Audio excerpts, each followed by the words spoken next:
من كان والده حيا بعافيته فليحمد الله لا شيء كمثل أبيه. ഈ അടുത്ത് ഞാൻ കണ്ടൊരു കവിതയാണിത്. ഈ കവിത 5-6 വരിയുണ്ട്. ഞാൻ ഒറ്റയ്ക്കിരുന്ന് ഈ കവിത ചൊല്ലിയപ്പോഴൊക്കെ എൻ്റെ കണ്ണുകൾ നിറഞ്ഞുപോയിട്ടുണ്ട്. ഈ കവിത ആര് എഴുതിയതാണ് എന്ന് എനിക്കറിയില്ല.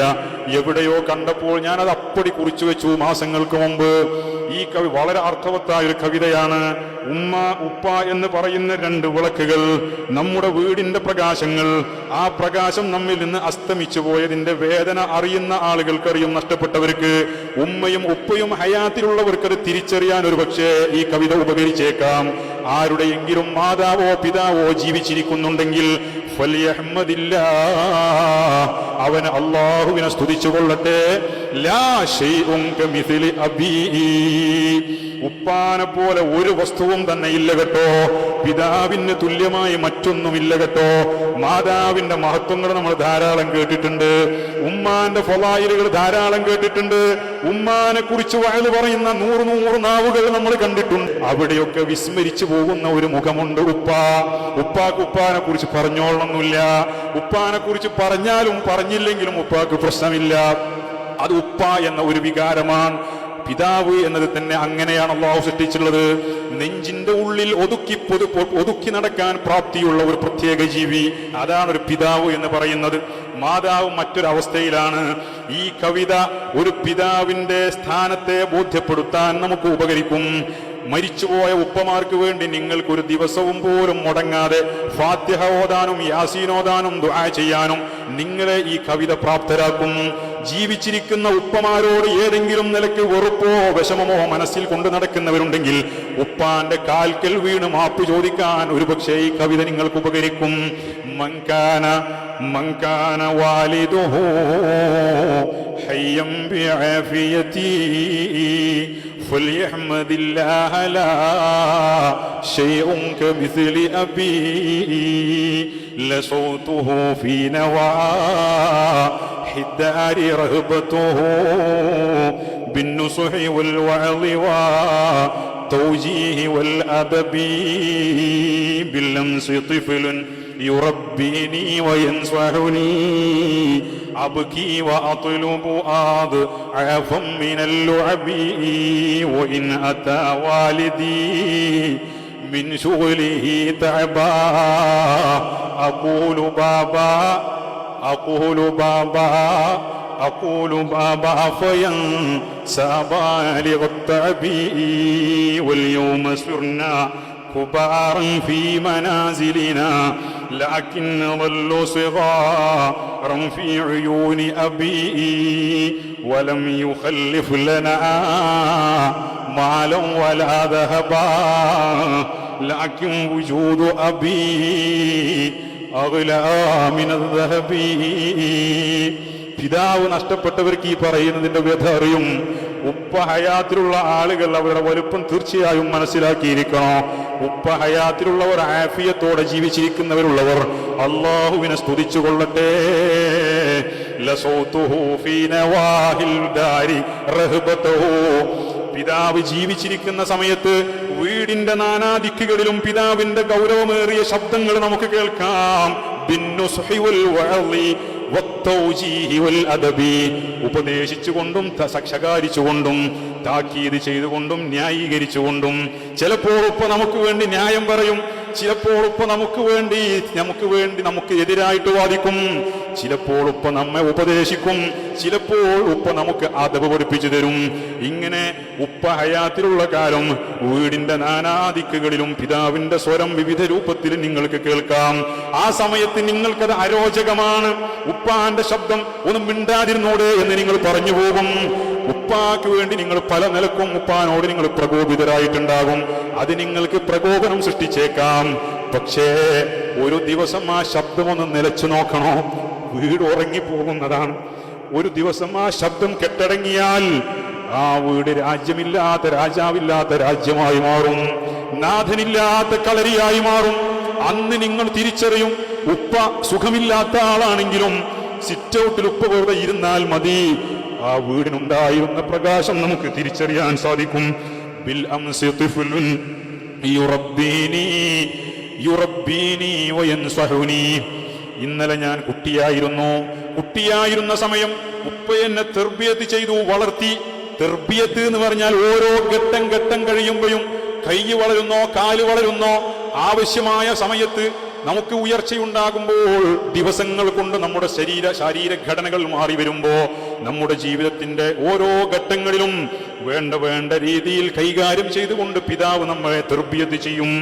മാത്രമല്ല വയൻസഹുനി, എന്റെ ഉപ്പ എന്നെ ഉപദേശിക്കുകയും ചെയ്യും. അബ്കീ വ അത്ലുബു, ഞാൻ കരയും, ഞാൻ എന്റെ ഉപ്പാനോട് ആവശ്യപ്പെടും. അദ്ഗാഫം മിനൽ ലുഅബീ, എത്രയോ കണക്കില്ലാത്ത കളിപ്പാട്ടങ്ങൾ എന്റെ ഉപ്പാനോട് ഞാൻ ആവശ്യപ്പെടും. എന്ത് ചോദിച്ചാലും ഉപ്പാക്ക് സാധ്യമല്ല എന്ന് പറയാറില്ല. ഇന്ന് നമ്മുടെ മക്കളൊക്കെ അനുഭവിക്കുന്ന വലിയൊരു നിഅമത്തും ഒരു തന്നെയാണ്.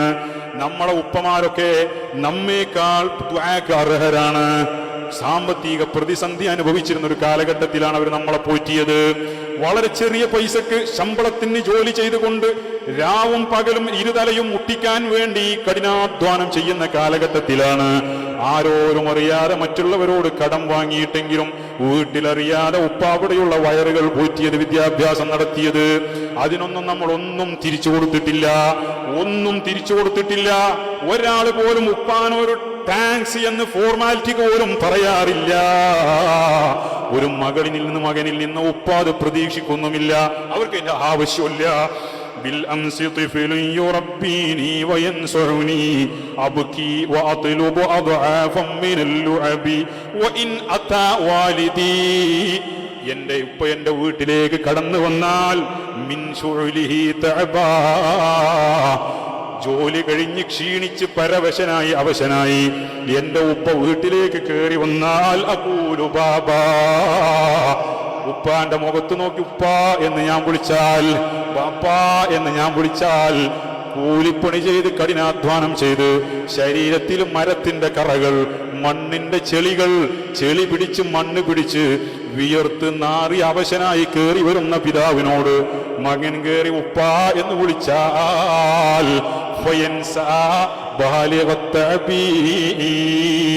അതോടുകൂടെ എന്റെ ഉപ്പ എല്ലാ ക്ഷീണവും മറന്നുപോയി, എല്ലാ ക്ഷീണവും വിഷമവും മറന്നുപോയി. ഈ ഒരൊറ്റ വിളി കാരണം ഇന്നിതാ നമ്മളൊക്കെ വലിയ ആളുകളായി, സംഘടനാ പ്രവർത്തകരായി, നേതാക്കളായി. ഉപ്പാന അറിയുന്ന ആളുകളെക്കാൾ കൂടുതൽ നമ്മെ പല ആളുകളും അറിയാൻ തുടങ്ങി. നമ്മളൊക്കെ വലിയ പൈസക്കാരായി, എല്ലാ സുഖ സൗകര്യങ്ങളും അനുഭവിക്കാൻ പ്രാപ്തരായി. നമ്മുടെ കാഴ്ചപ്പാടിൽ നമ്മളൊക്കെ വലിയ ആളുകളായി. പക്ഷേ ഉപ്പാന്റെ കണ്ണിൽ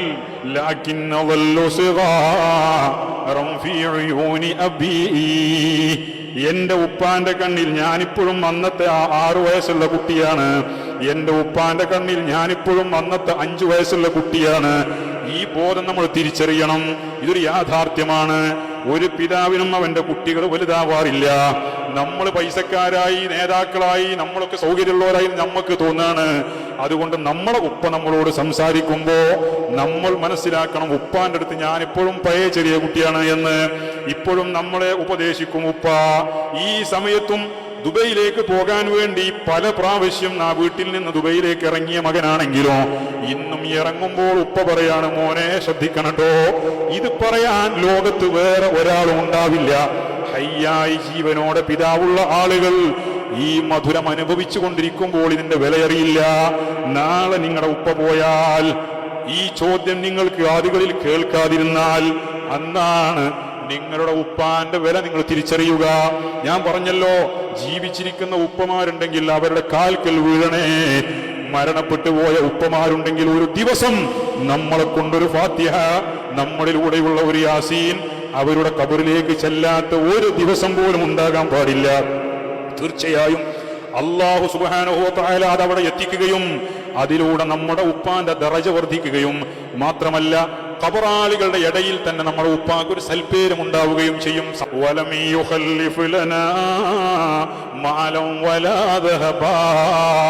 ഉപ്പ നമുക്ക് വേണ്ടി സമ്പത്തൊന്നും ഉണ്ടാക്കി വെച്ചിട്ടില്ല. ഇതാണ് പിതാവ് എന്ന് പറയുന്നത്. അവരുടെ ഹൃദയത്തിൽ നമ്മൾ കാണാത്ത വലിയ സ്ഥാനം അവർ നമുക്ക് തന്നിട്ടുണ്ട്. പക്ഷേ ഇത് തിരിച്ചറിയാതെ നാം അവരോട് സംസാരിക്കുമ്പോൾ ആ ഹൃദയത്തിനുണ്ടാകുന്ന വേദനകളെ നാം തിരിച്ചറിയണം. മരിച്ചു പോയിട്ടുണ്ടെങ്കിൽ തീർച്ചയായും നമ്മുടെ പ്രവർത്തനങ്ങളെ കൊണ്ട് അവരെ നമ്മൾ സന്തോഷിപ്പിച്ചു കൊണ്ടേയിരിക്കണോ. ഇല്ല, അവര് നമുക്ക് വേണ്ടി സമ്പാദ്യങ്ങളൊന്നും തന്നിട്ടില്ല. സ്വർണ്ണ കൂമ്പാരങ്ങളും അവർ തന്നിട്ടില്ല. പക്ഷേ ലകിൻ വജൂദു അബീ അഗ്ലാ മിനൽ ദഹബി, പക്ഷേ എന്റെ പിതാവിന്റെ സാന്നിധ്യം അത് സ്വർണ്ണ കൂമ്പാരങ്ങളെക്കാൾ എനിക്ക് വിലപ്പെട്ടതാണ്. എത്ര മനോഹരമായാണ് ആ കവി ഇത് എഴുതി പിടിപ്പിച്ചിട്ടുള്ളത്.